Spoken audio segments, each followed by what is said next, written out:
is symbols so that it is very easy to communicate. Like we have the square is a symbol of Masonry. Square teaches morality, that you have to be square in every way. You know, these kinds of things. So when Paramahamsa himself was enamored by Masonry, there's no doubt that Swami Vivekananda. But Swami Vivekananda was a Freemason when he was, before he met Paramahamsa. Oh, really? Okay. So it was not because Paramahamsa came. He was a young lawyer.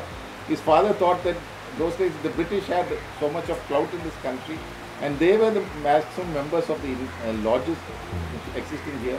When Indians were started admitting, they started admitting the Indians. The Swami Narendranath Dutt, that's what his name is, his father insisted that he better join the lodge.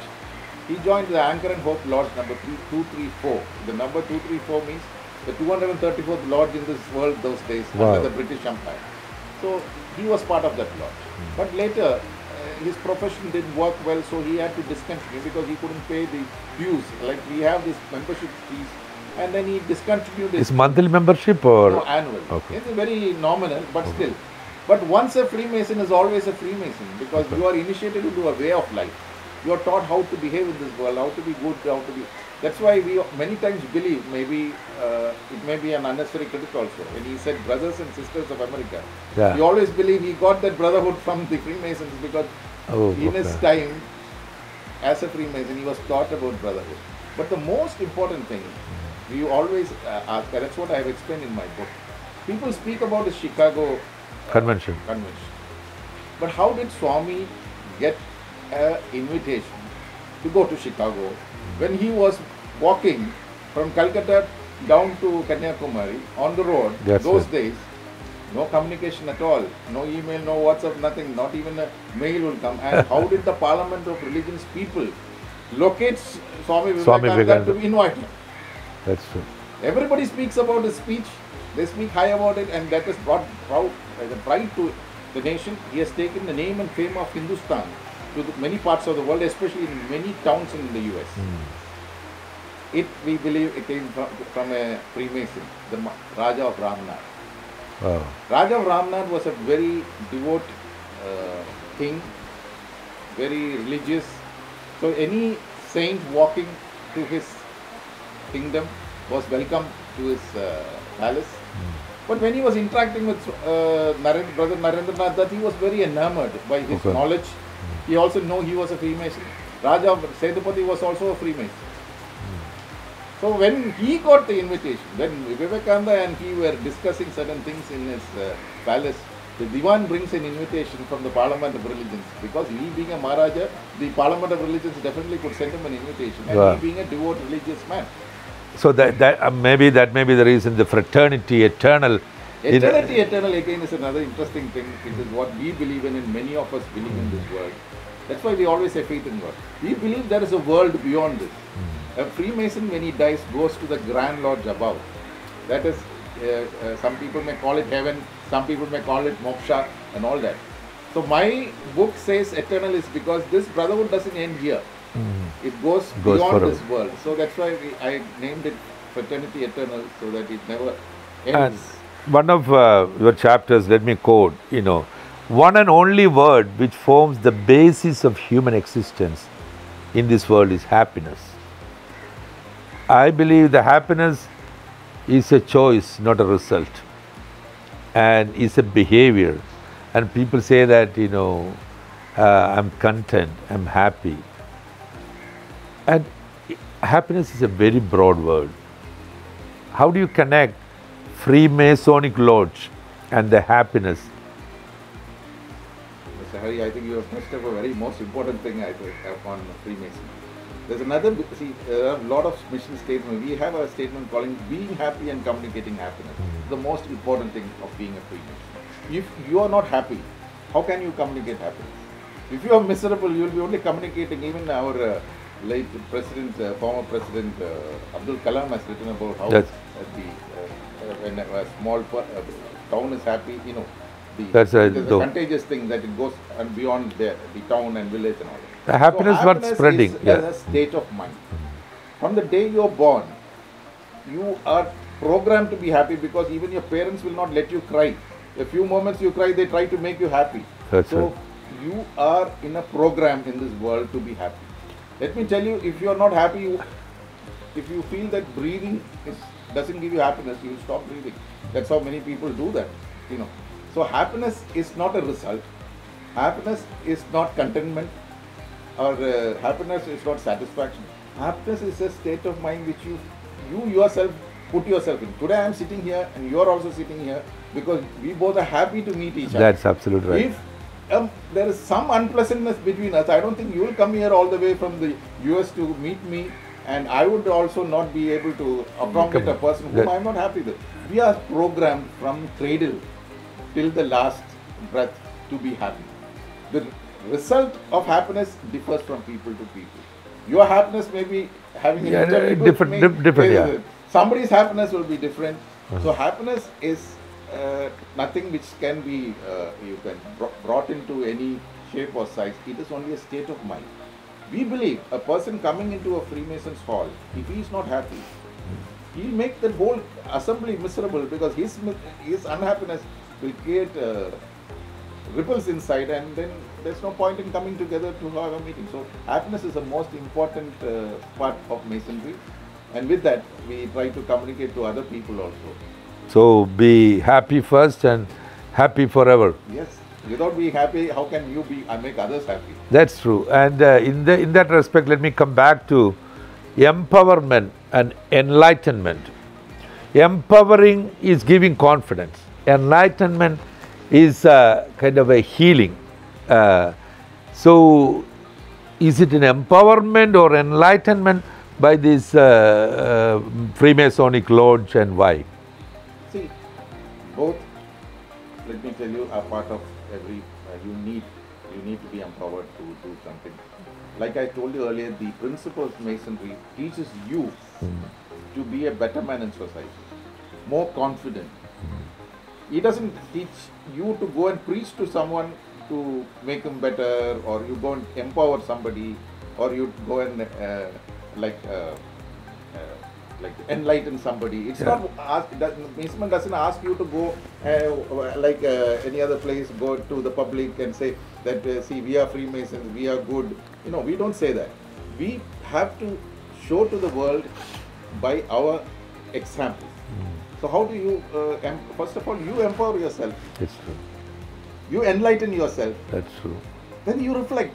Definitely, you reflect. If you are empowered now, your knowledge till maybe a few weeks back or some months, maybe you wouldn't have had at least this much, because you tried to imbibe more information on Masonry. You are enlightened to ask me these things. That's true. I am also, whatever I know in Masonry over the years of mine, but I don't go around telling people without me knowing what Masonry is or from what the book teaches.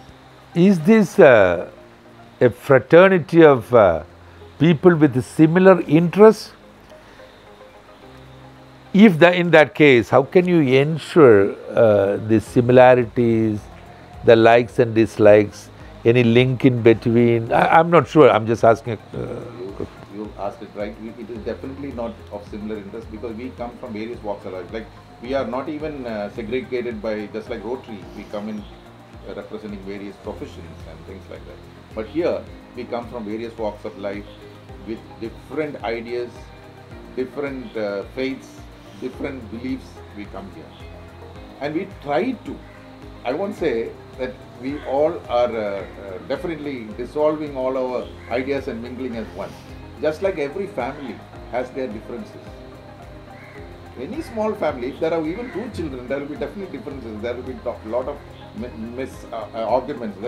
We also as a family will definitely have differences. We will have our arguments. But ultimately, we don't let anyone down on that brotherhood part of life. You will see that a Mason is there at a time of need. Just like the stonemasons were taught why. When somebody suffered, those days when a stonemason was injured and he could not work for life, he was supported by the rest of the brotherhood. That's where the brotherhood came in. For his rest of his life, his children, his family were looked after by the brotherhood. Same way today, even today, we look after our own brotherhood most importantly. And in that process, but like you said, being a elite organization. Why I call elite organization is because the British brought it. Those days they never let the other people move in. Yeah, yeah. And then the language. See, we have a medium of instruction is in English, so that way it is limited to a certain section of society who can only follow and communicate English. So understand the real meaning of the communication. But it will not be. There are a lot of eminent Masons who would have joined as industrialists and they must have gone to the lowest ebb of poverty and distress during that time. We don't differentiate between them. We try to help them out and we support them too. Then the reason I was asking about the similar interest, if you want to grow, you need to have a supplementary skills or the complementary skills, not the associate skills. Yes, so, you know, in that respect, you know, there is a likes and dislikes, you know, there is a conglomeration of likes and dislikes in the brotherhood. And you said there may be agree to disagree, right? Of course. And do you have, yes, if I am a member or if I am a Freemason, do I have the freedom to openly criticize the Master Mason? You can. It is in the sense, there is two things we are totally banned or prohibited from discussing in our assemblies is religion and politics. Okay. These two are not to be discussed at any time. These two not to be enforced on anybody anytime or not talked out in any of the Masonic assemblies. The rest, yes, of course, there can be, somebody can try to no, I mean, substantiate, I mean, the concrete, his point of view. Yeah, of course. Is, I mean, there is no retaliation. You can always correct the errors and irregularities of brethren. Okay. Of course, that is your responsibility. You as a Master Mason, when you become, you may have some knowledge which I don't have. Okay. And I may be going the wrong way. And every person has a duty to correct. In case. He can't turn a blind eye to a brother going the wrong way. Definitely he can't. So there is no retaliation? No. Of any kind? No, definitely not. That is what we believe in. But maybe there are instances somebody didn't like it and must have left the organization.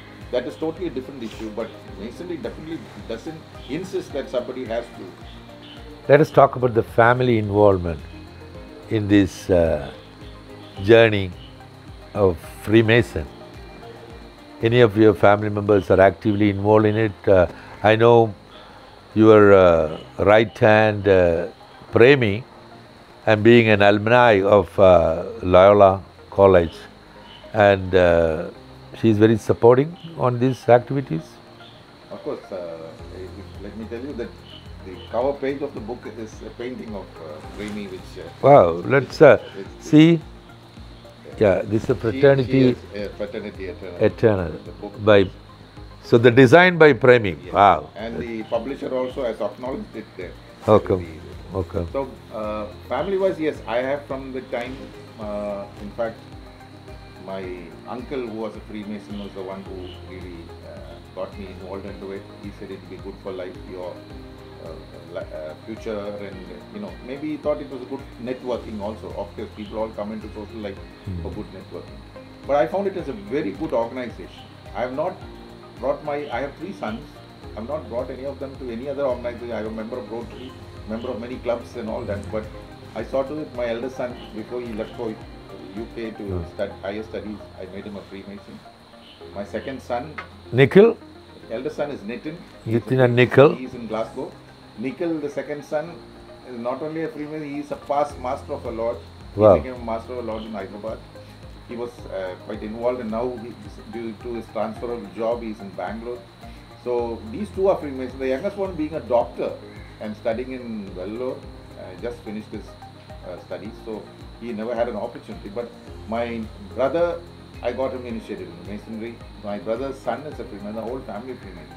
Let me tell you, if it is an organization which cannot be acceptable, like somebody said, even in the Bible it said, if a child asks for fish, nobody will give him a snake or a bread near the father will not give him a stone.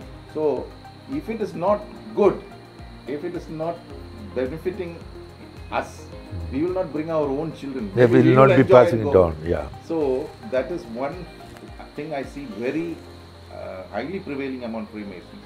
We call our children Louis. and they have this privilege of joining before 21. Otherwise, Okay. you have to be age of 21 to become a Freemason. What is it called? Louis, L-E-W-I-S. It's called Louis. Okay. Louis is a term in Masonry where the sons of Masons become members. Okay. Because they're during stonemasons' time also. They had this privilege of coming at the age of 18. Whereas for a normal person or anybody from the outside world, he has to be 21. And he has to be at an age of 21 where he can make his own decision. Because you have to become a Freemason not by influence, Okay. by your own free Your will. own. So that is It has to come from within. within. Yes, that's why that is one. And What is the... one more, my children helped me complete this book. All the editing, the formatting and all were done by my elder two Wow. children. They supported me a lot, and that's why if you ask me, in the family has always been stood by me in all my... Coming back to the Bro.Sushil Raj, Fraternity Eternal, I was going through, there are so many people commented on that. Ambassador T.P. Srinivasan said, I'm confident that this book will be welcomed by the members of the fraternity as well as outsiders. I wish this is historic publication. I wish this historic publication every success. You made history, Sushil Raj, in a sense, giving the information about Freemasonic Lodge to the common man. Could you please share the journey or your pathways to come to this book?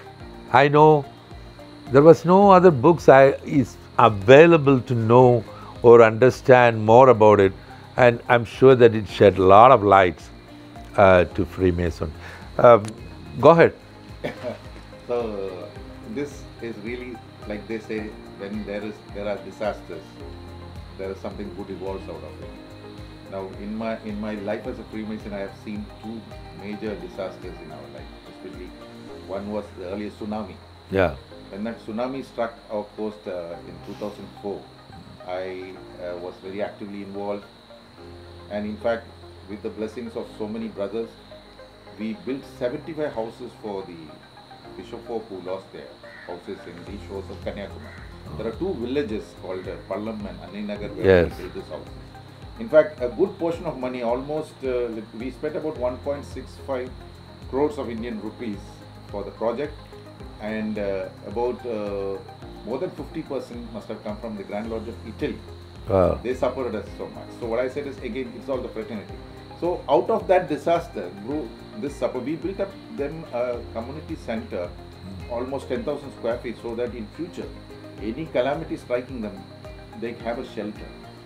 When the tsunami struck, they didn't even have they lost their houses, but not even a roof to hide themselves. That's right. So that was a great awakening for So this fraternity all over the globe will help each other, depends. Definitely, we can. Definitely, that's why I said it's a universal brotherhood. So it's not independent, like... No, we are independent administrative body. Okay, but Brotherhood, we are all brothers. See, Okay, I come to US, I will be welcomed as a brother. I have written my experiences of Yeah, travel yes. in my book. Be it Yeah, you landed in Europe? Europe, yes, many places. And in fact, most interesting was the French ambassador, when he came to Chennai, wanted to meet me. That time I was the head of the southern region. And can you ever believe that a person like me, like this at a top, but he came to me in that capacity that he wanted to see the Freemasons Hall of Chennai. So this is a universal brotherhood. So he just had a free time, so he came. So these experiences I've jotted down in the book. But there are experiences. It's not only for me. For every one of brethren who travel, they would have definitely had very, very interesting experience. So after that, this pandemic, you must have known, we have still not come out of it. That during the time of the pandemic, I was the president of the board, the Grand Board, which is the highest administrative body for the Grand Lodge of India. We spent more than 2 or 3 crores of Indian rupees in helping, especially the migrant rape. You know, we had a lot of suffering for them. They had to be replaced, and many ways we supported with ventilators and stuff.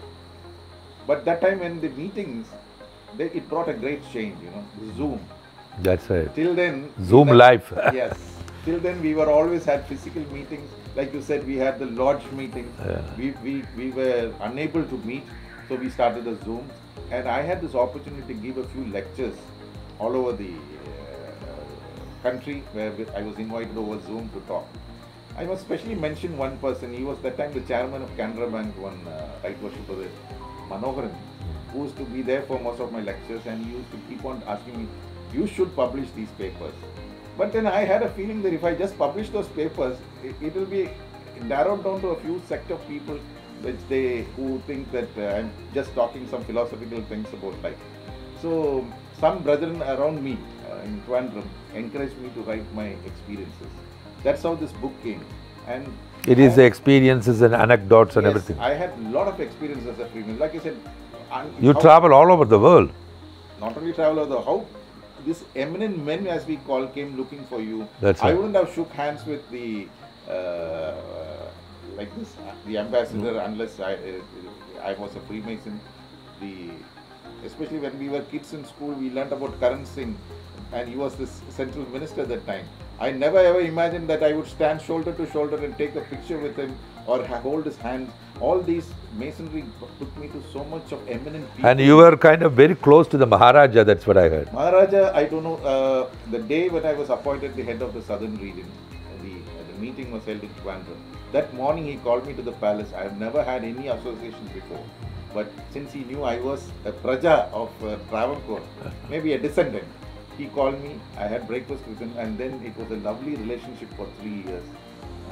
Thambaran was kind enough to many times invite me to his palace, many times call me over the phone to check where I am. And as you may know, he has presented me a sword. He has presented me a scroll, a silver scroll, where he has lauded whatever I have done for masonry. He has encouraged me a lot in the most important thing was he was very impressed and enamored, and he praised me a lot for putting up this monument for Swami Vivekananda in Kanyakumari. Wow. At the Vivekananda Kendra. We have not put it up in any Masonic place. It's in the public place where Vivekananda stands with a Masonic apron. Wow. For anybody to see, and that's what I have left for the world to know. Wow. That a proud Freemason is always a happy man, and a person like Vivekananda being a part of our member. I know Maharaja, ready to give anything for you. I'm glad that you didn't ask for a land. Because many people got land from Maharaja. I think they belong to that class of benevolence. Especially the Travancore kings were very benevolent, very kind. So every time when I went, I have in fact so many paintings. In fact, he had given me once a picture of Swami Vivekananda, which was a copy of a photograph taken by his ancestor when Vivekananda visited the Levy Hall. That is amazing. Yeah. So each thing. And it was another interesting painting he gave me was he told me that during the Mahabharata war, the kings of Travancore had a role to play. They looked after the food part of both the armies, the Kauravas and the Pandavas. So these people did all the food supply. And that's a beautiful painting on that which Thambaran gave me. See, anytime they always had this habit of gifting something when you went. And we humbly received it with thanks from them.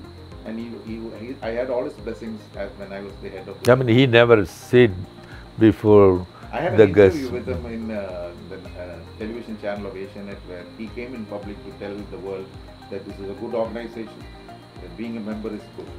So nobody else can hold the flag of Freemasonry so high as His Highness. We call him His Highness, Right Worship Brother Bhartando, Fraternity Eternal.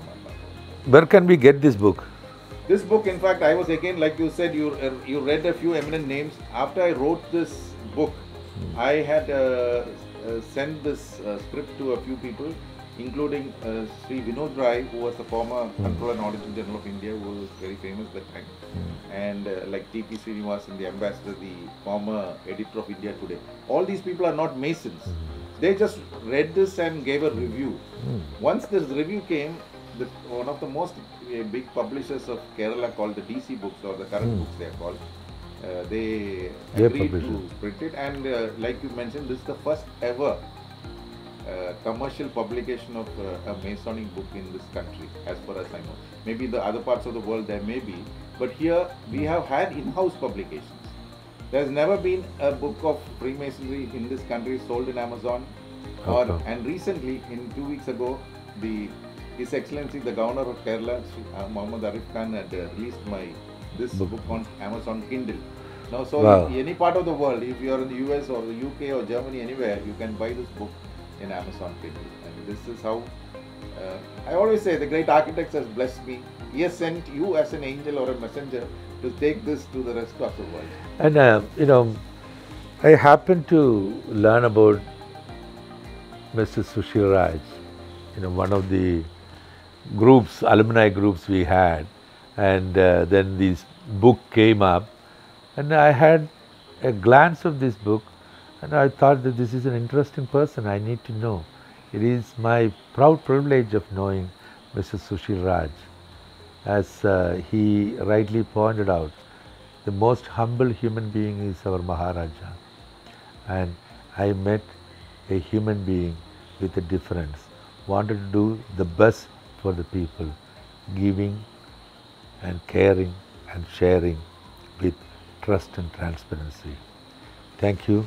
Really appreciate Thank you very much again. It is my pleasure meeting you, and I'm sure that this book will give more information or alleviate some of the misconceptions about Freemasonic Lodge, and hope this will be a beginning of writing and more thinking and bringing more thought-provoking ideas, being a visionary leader. Really appreciate Thank you very much, Balpata. Mr. Hari, for giving me this opportunity. Let us all wish that we all are happy, and the principle of Freemasonry, that being happy and communicating happiness and loving your neighbor spreads to this world, that we make the world a better place to live in. Thank you, brother.